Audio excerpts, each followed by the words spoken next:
What's up everyone, welcome back to my channel. So this is the verbal vlogs, and today I'm gonna make a new unboxing for today. So this is a wireless mouse, USB rechargeable. So and I think I bought this on Shopee, so let's go and check it out. So this is a universal mouse. You can use it on your desktop PC and also in your tablet, and also in your laptop. So the brand here is Philips, and yes, you can see some specs on it. So 2.4 G gigahertz, I think. So that is the meaning of G, and right there. So then okay,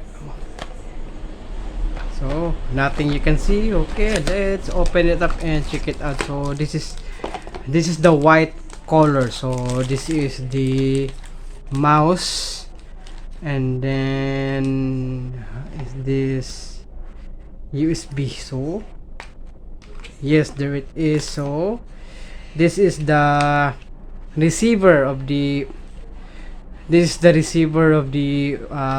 product of the mouse.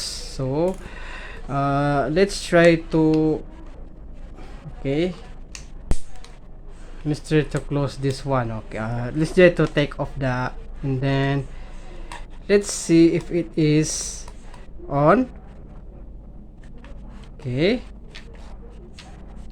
so I think it's not yet charged. So this is just the unboxing, so I think, but I'm gonna charge it for a while.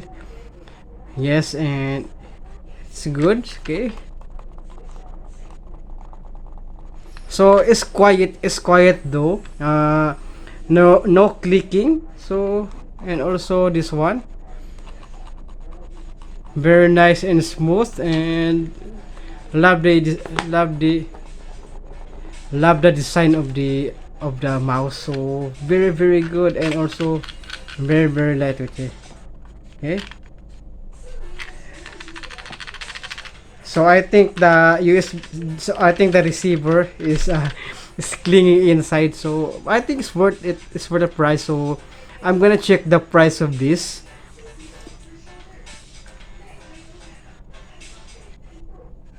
So I'm gonna check the price of this in Shopee. So I'm gonna search this mouse.